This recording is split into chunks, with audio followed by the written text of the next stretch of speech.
베드로전서 2장 11절 12절의 말씀. 사랑하는 자들아, 거류민과 나그네 같은 너희를 권하노니 영혼을 거슬러 싸우는 육체의 정욕을 제어하라.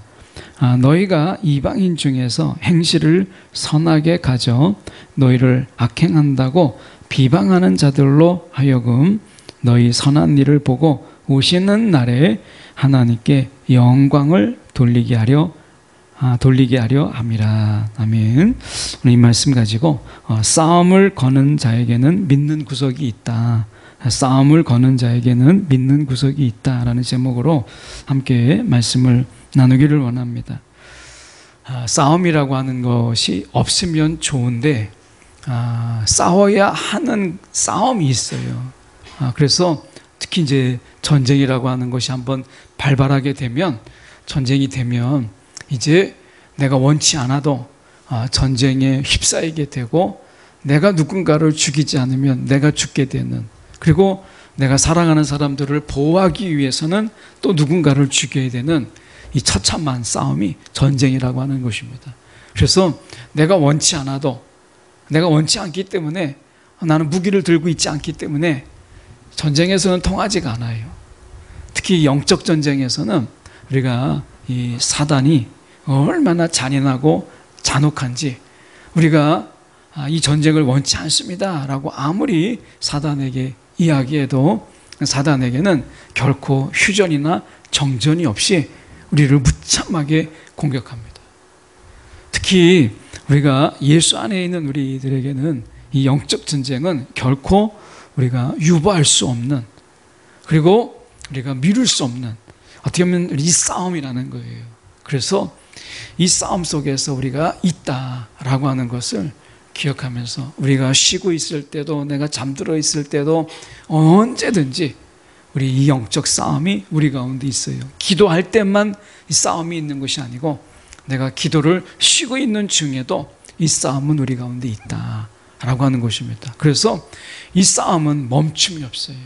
주님이 다시 오셔서 완전한 승리가 있을 때까지 우리는 계속해서 이 싸움을 감당해 나가는 거예요. 그런데 우리가 좀 생각해 보면, 예수님께서 십자가를 통해서 사단의 머리를 치셔서 이제 다 이긴 전쟁이잖아요. 이제 마지막 하나님의 그 정의의 심판, 공의의 심판이 남아있는데, 우리가 아직 그 사단이 마지막 발악의 시기 속에서 우리를 미혹하고 유혹하는 이런 상황 속에 있죠. 그런데 가만히 생각해 보면, 사단이 머리를 상하고 어떻게 보면 이제 패전이 이제 눈에 뻔하게 보이는데도 우리에게 싸움을 걸고 우리가 싸움을 하려고 하는 이 사단이 도대체 무슨 믿는 구석이 있기에 우리에게 이렇게 싸움을 걸고 있는가.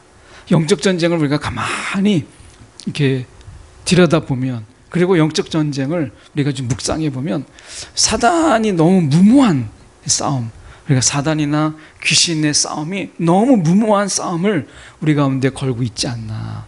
우리가 신학적으로 봐도 우리는 이미 예수 그리스도의 십자가의 죽으심과 그리고 사망을 이기신 그 엄청난 부활을 통해서 이제 하나님 우편에 앉아 계시고, 하나님께서 그에게 모든 권세를 다 주셨어요.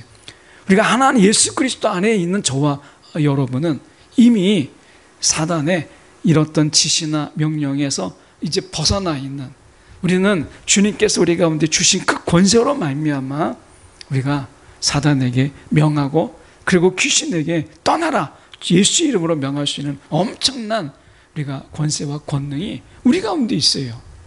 그런데도 불구하고 이 사단이 이 모든 영적 비밀을 아는 그들이 우리 가운데 싸움을 걸고 여전히 미혹하고 유혹하려고 해요. 무슨 배짱일까 라고 하는 거예요. 믿는 구석이 있으니까 이 싸우는 거 아니겠어요? 어린아이들이 이렇게 싸우면 뭔가 이 믿는 구석이 있어요. 엄마 아빠예요. 엄마 아빠가 있으니까 믿는 구석을 가지고 그들이 막 싸우는 거거든요. 그 싸우면 항상 뭔가 믿는 구석이 있어요. 러시아가 우크라이나를 공격했을 때 그냥 공격했겠습니까? 아니 푸틴이라는 사람이 어리석지 않은 이상은 그냥 공격했겠어요? 믿는 구석이 있죠. 우크라이나보다 더 앞선 무기가 있다. 정 안 되면 나중에 핵을 쓸지 안 쓸지 모르지만 뭐 핵을 쓰면 아마 러시아는 전 세계로부터 완전 고립당이겠죠. 그런데 마지막 순간에는 어쩔 수가 없잖아요. 나중에 우리가 보면 미국이 일본의 히로시마에 원자폭탄을 터뜨린 것처럼 막바지에 갔을 때는 어떤 위험이 있을지는 우리가 아직 모르는 거잖아요. 믿는 구석이 있는 거예요. 러시아에서. 우크라이나는 그 러시아에 우리가 계속해서 반격을 해요. 뭐를 믿고 그랬을까요? 서방을 믿는 거죠. 뭔가 믿는 구석이 있는 거예요. 항상 싸우면은 뭔가 믿는 구석이 있는 거예요. 그러면 우리는 예수 그리스도, 만왕의 왕이신 예수 그리스도가 우리가 믿는 구석이 있으니까 사단에게 덤비고 사단에게 명하고 우리가 예수 이름으로 그들과 싸우는 거죠. 그런데 그러면 사단과 이런 마귀들은 도대체 무엇을 믿고, 사단이 이미 벌써 머리가 상했는데 뭘 믿고 우리를 공격하며 우리를 쓰러뜨리려고 할까라고 하는 거예요. 그 믿는 구석, 그것이 오늘 본문에 우리가 나와요. 11절에 보시면 이렇게 되어 있습니다. 11절 하반절에 보면 육체의 정욕을 제어하라 이렇게 되어 있어요. 육체의 정욕을 제어하라 이렇게 되어 있습니다. 이게 육체의 정욕, 이게 사단이 마지막에 믿는 구석이에요. 사단이 우리 가운데 공격하고 이 영적 전쟁을 포기하지 않는 결정적인 무기, 그것은 사단이 가지고 있지 않고 우리 안에 있는, 우리 스스로가 자멸할 수 있고 우리 스스로가 패전할 수밖에 없는 육체의 정욕. 많은 죄 중에 딱 하나 우리가 지금 이야기하자면 육체의 정욕, 이거예요. 이것이 사단이 믿는 구석이에요. 저들이 지금 굉장히 예수의 이름으로 권능과 권세 가지고 있다 할지라도, 성령의 권능 안에 그들이 있다 할지라도 그들은 성령의 소욕을 따르지 아니하고 육신의 소욕을 따르는 그런 자들이기 때문에, 우리가 영에 속한 그리스도인이 아니라 육에 속한 그리스도인, 아직 만만한 자들이기 때문에 스스로 언제든지 자멸할 수 있고 예수의 손을 놓을 수 있는 그런 자들이기 때문에, 그들이 성령의 권능을 의지하지 아니하고 자신의 힘을 의지하는 그런 자들이기 때문에 싸울 만하다 이렇게 생각하는 거예요. 육체의 정욕이라고 하는 것은 사단에게 있어서는요, 마치 숨겨놓은 무기와 같은 거예요. 이거는 우리가 사단에게 질 수밖에 없는 우리 안에 있는 육체의 정욕이라는 거예요. 사단은 이걸 믿고 우리 안에 스스로 자멸해 주기를 원하는 바로 이런 것입니다. 로마의 이 제국, 로마 제국은 결코 외부의 세력에 의해서 무너지지 않았어요. 로마라고 하는 그 강국의 그 엄청난 제국은 스스로 그 안에서 자멸해 버렸지, 부패와 부정과 이런 것을 통해서 우리가 스스로 자멸해 버렸지 바깥의 외부의 세력에 의해서 무너지지 않았어요. 이 마지막 때의 사단의 강력한 무기, 무엇을 믿고 우리 가운데 아직도 싸움을 거는가? 그것은 저와 여러분 안에 있는, 아직도 우리 스스로 자멸할 수밖에 없는, 우리 안에 마치 폭탄과 같은, 시한폭탄 같은 바로 그것을 믿고 사단이 우리 가운데 까부는 거예요. 그게 뭐냐? 육체의 정욕이다 라고 하는 거예요. 그래서 11절에 우리가 보면 이렇게 말씀합니다. 사랑하는 자들아, 거류민과 나그네 같은 너희를 권하노니 영혼을 거슬러 싸우는 육체의 정욕, 우리 안에 우리 스스로를 공격하는 바로 이런 육체의 정욕이 있다는 거예요. 희귀병 중에 하나가 우리 안에 건강한 세포를 우리가 나쁜 외부의 세포로 오해해서 이것을 공격하는 그런 병이 있더라고요. 이건 희귀병이거든요. 그래서 내 안에 정말 있어야 되는 건강한 세포예요. 그런데 아군을 이제 인식하지 못하고 자기 빼고는 다 적군으로 이해하는 그런 세포가 있어요. 그래서 이 세포는 어떻게 하면 계속해서 이 백혈구가 다른 것들을 막 공격하는 거예요. 자기 세포 안에 있는 것을. 이런 병이 있습니다. 이거는 아직 고치지 못해요. 마치 그런 거예요. 이 육체의 정욕은 우리 안에서 이 영혼을 거스르는, 영혼을 따르고 우리가 성령의 인도함을 받아야 될 우리가, 육체의 정욕은 아군 피하 식별이 안 돼가지고 우리가 어떻게 해요? 영적인 모든 것에 대해서는 다 부인하고 부정하고 싸우고 하는 거예요. 여러분, 우리 안에 육체의 정욕이라고 하는 이것을 제어하라, 이렇게 말씀하고 있는, 이것이 우리 안에 있어야 영적인 싸움 속에서 우리가 매진해서 싸울 수 있는 것이죠. 애굽이 이 이스라엘 백성이 400년 동안 종살이할 때 그 이스라엘 백성들을 마지막 때 하나님께서 그들을 이제 나오게 하실 때 그들이 굉장히 고역 가운데 있었어요. 그래서 벽돌을 만들고 집을 만들어서 벽돌을 만들고 성을 쌓는 일들을 했어요. 그때 당시에 왕이, 애굽의 왕이, 우리가 역사의 기록을 보면 이 제국을 꿈꿨습니다. 애굽은 사실 제국에 들어가지 못해요. 그런데 제국을 꿈꿨어요. 그래서 그 제국을 되기 위해서 이제 성을 쌓고 무기를 준비하고 군사 훈련을 하고 다 준비했어요. 만반의 준비를 했어요. 그런데 문제가 무엇이냐면 이스라엘 백성의 숫자가 너무 많아요. 장정의 숫자만 60만 명이에요. 그 60만 명을 후방에 놔두고 모든 군대를 다 이끌고 적진에 나간다. 그러면 이스라엘 사람들이 성을 걸어 잠그고 그 60만의 숫자가 아무도 없는 애굽 땅을 이제 부녀자들만 남고 노인들만 남고 아이들만 있는 그 땅에 주인이 누가 되겠어요? 야, 이건 이스라엘이 주인이 되지 않겠나 생각했던 것이죠. 그래서 이 밖을 향하여 나아갈 때 제일 고민이 뭐였냐면 이스라엘의 60만 엄청난 군사훈련을 받지는 않았지만 60만의 그 장정이라는 숫자가 애굽의 골머리를 쌓게 된 거예요. 이 내부에 문제가 생긴 것이죠. 오늘 우리에게 있어서 육체의 정욕은 마치 그런 거예요. 사단과 우리가 싸우고 우리가 더러운 영들과 싸워야 되는데 우리 안에 내부에 적이 있는 거예요. 이게 육체의 정욕이에요. 그래서 사도 베드로가 이야기합니다. 너희가 영혼을 거슬러 싸우는, 성령을 거슬러 싸우고 하나님의 말씀에 거슬러 싸우는 육체의 정욕을 너희가 죄하라. 그렇지 않으면 이 영적인 싸움 속에서 우리가 온전하게 이길 수 없다는 거예요.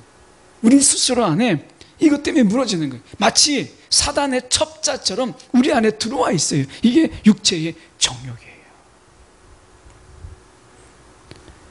11절에 다시 가서 보면 사랑하는 자들아 거류민과 나그네 같은 너희를 권하노니 이렇게 되어 있습니다. 거류민이라고 하는 것은 우리가 다른 성경을 보면 외국 사람입니다. 외국인이에요.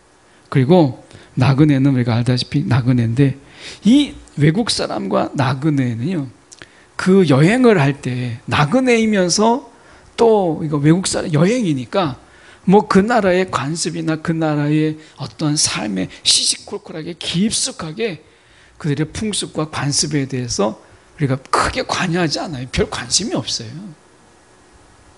우리가 이 세상에 우리가 하늘의 시민권을 가진 자로서 이 세상의 삶 속에서 이 세상이 어떻게 살아가는지, 이 세상이 지금 어떻게 흘러가고 있는지 우리는 알아야 되지만, 그러나 너무 깊이 그렇게까지 우리가 알 필요는 없는 거예요. 제가 한때는 이 신문을 한 두 개 정도를 본 적도 있어요.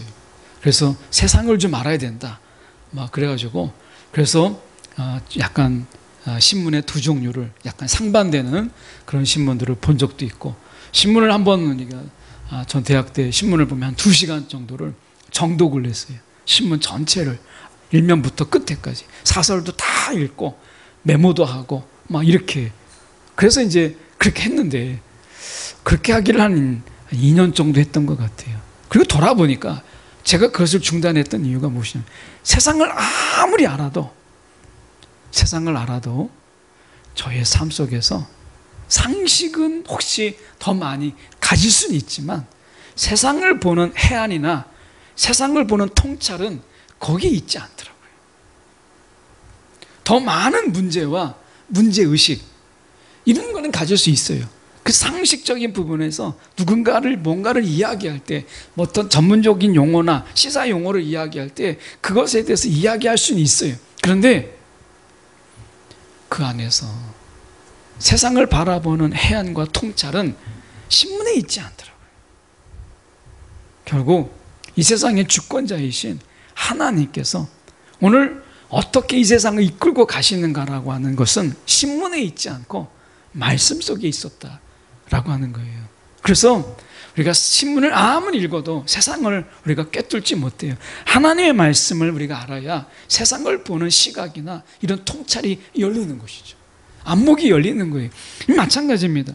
오늘 우리는 이 세상의 외국 사람과 나그네 같은 자들이 이 세상에 너무 막 시시콜콜하게 이런 세상의 깊은 곳까지 우리가 어느 정도 관심을 좀 거리를 두어야 돼요.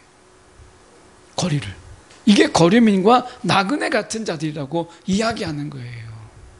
그래서 우리가 세상의 뉴스나 흐름은 알아야 되지만 막 세상 속에서 막 하루 종일 우리가 보면 어때요? 뉴스들이 막 별거 아닌 걸 가지고 막 토론도 하고 막 그것 때문에 우리가 서로 논쟁도 하고 하잖아요. 알고 보면 별거 아니거든. 근데 막 굉장히 아는 것처럼 막 침소붕대도 하고 막 이렇게 하잖아요. 그런데 우리는 세상에 대해서요, 어느 정도 좀 거리를 띄우는 거류민과 나그네 같은 이런 시각으로 우리가 세상을 보는 이런 마음 자세가 필요한 거예요. 그리고 이런 것을 통해서 우리가 더 깊이 알아야 될 것은 세상이 아니에요. 하나님이에요. 그래서 호세아 속에서 말씀하시는 게 뭐예요? 하나님을 힘써하라. 하나님을 힘써하라. 하나님께서 말씀하셨어요. 나를 간절히 찾는 자가 나를 만들고, 간절히 하나님 우리 가운데 말씀하셨어요. 그냥 하나님을 찾는 게 아니라 하나님을 간절히 찾는 자가 되라고 이야기해요. 제가 그 말씀을 접하게 될 때, 야, 신문에는 답이 없다. 신문을 통해서 답을 얻을 수 없다. 그래서 제가 신문을 막 2시간씩 들여서 정독하는 거를 딱 덮고 성경을 보게 했어요. 그때부터 성경을 보고 이독하고 막 일독하고 성경을 계속 묵상하고 보니까 세상을 향해서 볼 때 훨씬 더 우리가 세상이 어디로 가고 있는지, 보이지 않는 영적 전쟁, 신문에서 영적 전쟁이 나옵니까? 안 나오죠. 영적인 이 세계를 어떻게 신문을 통해서 우리가 이해할 수 있겠어요? 말씀이 아니고서는요, 이해할 수 없어요. 그래서 우리가 세상 속에서 우리가 어떤 자들이라고요? 거류민과 나그네 같은 심정으로 세상을 사는 거예요. 그리고 우리의 관심은 어디예요? 우리가 영적인 싸움, 이 영적인 세계를 더 깊이 아는데 우리의 시간과 마음을 던지는 거예요. 투자하는 거예요. 이것이 이 세상에서 우리가 지혜롭게 살아가는 비결이다. 베드로가 그렇게 이야기하고 있는 거예요.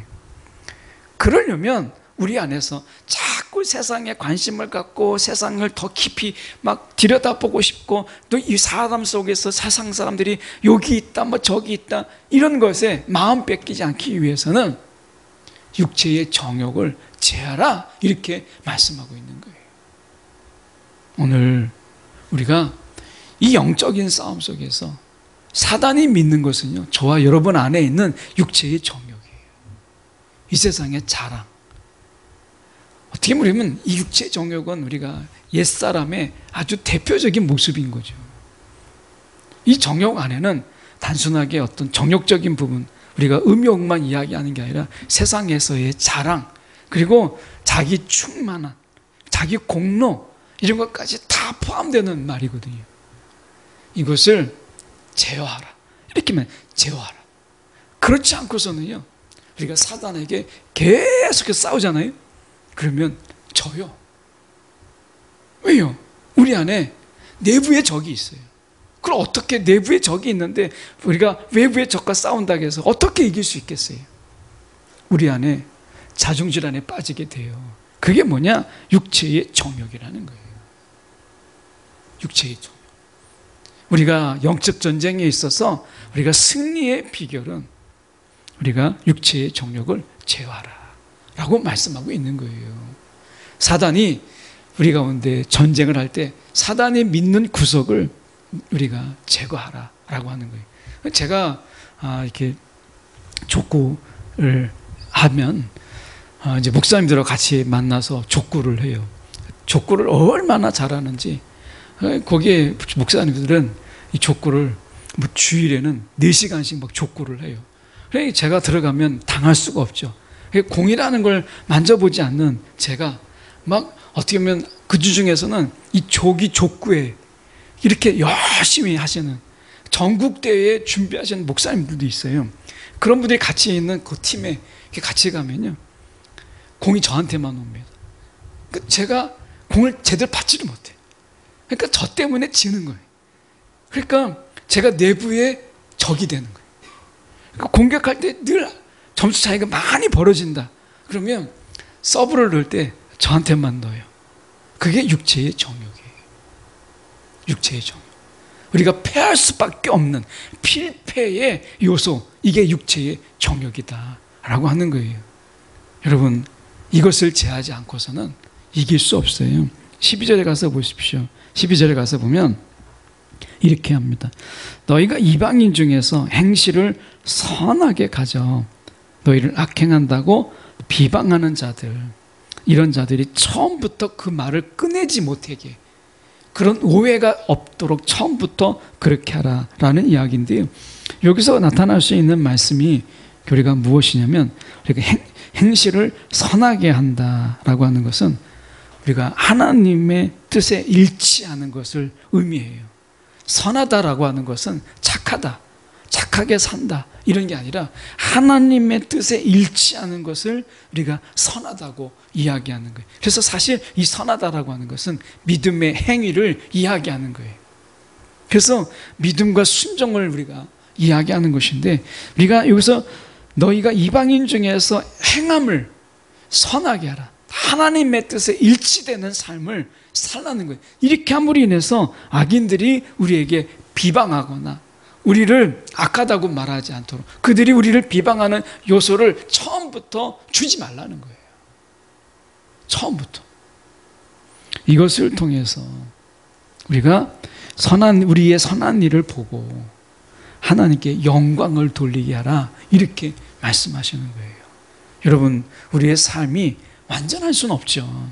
그런데 적어도 우리의 삶에 비방거리를 만들지 말라는 거예요. 비방거리. 우리가 세상에 사단이, 특히 사단은 어떻게 해요? 고소하는 자예요. 사단은 고소하는 자입니다. 그래서 사단의 고소의 그 고소거리를 남기지 말라는 거예요. 영적 전쟁에서 우리가 사단이 패할 것 같잖아요. 질 것 같으면 어떻게 해요? 욥처럼 고발하는 거예요. 사실은 이 사단은 고발과 고소의 영이에요. 그러니까 사단이 고발하고 고소할 수 있는 그런 우리가 거리를 주지 말라는 거예요. 비방의 거리를, 고소의 거리를 주지 말라는 거예요. 그게 어떻게 하는 거예요? 결국 믿음과 그리고 순종의 삶이에요. 내가 믿은 대로 행하고 믿은 대로 살고 내 믿음대로 행하는 거예요. 그러면 사단이요, 우리를 걸고 넘어지지 못해요. 세상에도 그러잖아요. 나중에 정 싸우다 안 되면 어떻게 해요? 법대로 하자고 막 그러고. 세상에서 어떻게 해요? 막 싸우다가 안 되면 결국에는 그들 속에서 걸고 넘어지는 것들 있잖아요. 사단이 그러는 거예요. 사단이 우리 가운데 고발의 그런 영입니다. 그래서 우리 가운데 사단이 하나님 앞에 욥이 어떻게 해요? 욥에게 하나님이 사단이 가서 고자질하잖아요. 하나님 정신 차리세요. 저 욥이 그냥 하나님을 경배하는 거겠습니까?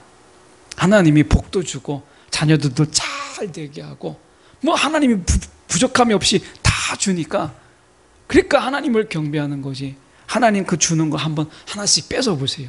하나님을 경배하나? 그렇게 완벽하게 하나님을 경배하고 살아가는 자도 사단이 고소한다면, 우리가 비방의 거리가 있다면 사단이요 나중에 그거 고발하고 그거 고소하면서 반전의 기회를 맞이하게 되는 거예요. 그래서 사도 베드로는 이야기하는 거예요. 처음부터 비방의 거리를 주지 말라는 거예요. 사단에게. 우리가 선거철 때 보십시오.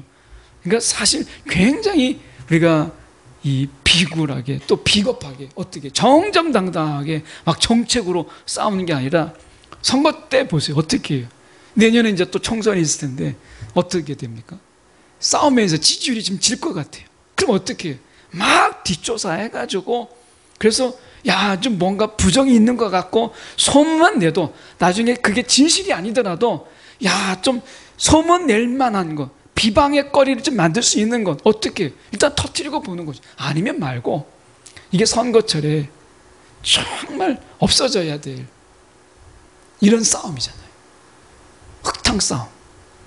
이게 선거철 때마다 반복되는 거고요. 우리가 후진국일수록 이게 더 심해요.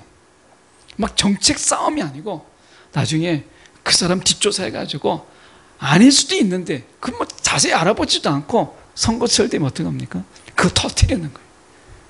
나중에 뭐 재판해보고 하면 아닌데 이미 선거는 끝났는데요. 그렇게 되는 거죠. 그래서 상대방을 비방하는 거였다. 그럼 뭐 얼마 좀 벌금 내고 마는 거죠. 사단은요 우리 가운데 영적 전쟁에 모든 방법을 다 동원합니다. 치사하고 뭐 비신사적인 거 이런 거 상관없어요. 아니 사단에게 신사적인 게임을 요구한다라고 하는 자체가 넌센스죠. 사단은 그렇지 않습니다. 그래서 베드로는 처음부터 우리 가운데 이야기하는 거예요. 사단에게 비방의 거리를 주지 말아라. 그게 뭐예요? 우리 가운데 하나님 안에서 선한 일을 하는 거예요. 행실을 선하게 거쳐서 우리가 하나님의 뜻에 일치하는 삶, 하나님의 뜻에 우리가 맞는 삶, 이 믿음과 순종의 삶을 살라는 거예요. 여러분, 우리는 아주 잔인한, 그리고 아주 잔혹한, 그리고 아주 더티한, 아주 지저분한 싸움을 우리가 하고 있는 거예요. 영적 전쟁은요 깨끗한 싸움이 아니에요. 얼마나 더럽고 치사하고 악랄한지 몰라요. 이 싸움을 우리가 하고 있습니다. 그런데 중요한 건 뭐냐면 이 싸움에서 이겨야 된다라는 거예요. 전쟁은요 아무리 지저분한 전쟁이라도 아주 더러운 전쟁이라도요 이겨야 돼요. 전쟁에서 패전은 여러분 불행입니다. 오늘 사단의 싸움은 너무나 지저분해요. 너무나 더러워요. 치졸해요. 그런데도 중요한 것은 이겨야 된다. 근데 어떻게? 선한 싸움으로, 믿음의 싸움으로. 그들이 지저분하고 더럽게 공격할수록 우리는 그것을 깨끗함으로 막고 믿음으로 막는 이 싸움을 우리가 하고 있다라고 하는 거예요. 오늘 이야기합니다. 여기서 말씀에 비방 이렇게 얘기하죠. 이 비방이라는 말은 모세 때 사용했습니다. 그것은 뭐죠? 단순하게 비방한 정도가 아니라 어떻게 모세에게 대적했죠. 네가 너만 선지자냐? 이렇게 얘기했어요. 이 비방은 모세 때 대적함으로 사용했어요. 우리에게 그렇게 합니다. 여러분, 우리가 이 영적 싸움 속에서 이기시는, 그래서 이기기 위해서 두 가지를 요약했죠. 하나는 육체의 정욕을 우리 안에 내부의 적, 질 수밖에 없는 그 싸움, 이것을 제어하라 라고 말씀하고 있어요. 어떤 경우라도 이 지저분한 싸움, 선거보다 더 지저분한 이 싸움 속에서 사단에게 비방의 거리를 처음부터 제공하지 말아라. 그것은 결국 하나님의 뜻 안에서 잃지 않은 삶, 우리가 믿음과 순종의 삶을 살아가는 거예요. 주님의 길을 가는 거죠. 그러면 사단은요, 우리를 비방하지 못해요. 오늘 이 엄청난 이 싸움 속에서 저와 여러분이 패하지 아니하고 이기는 영적 승리자가 되기를 간절히 소망합니다.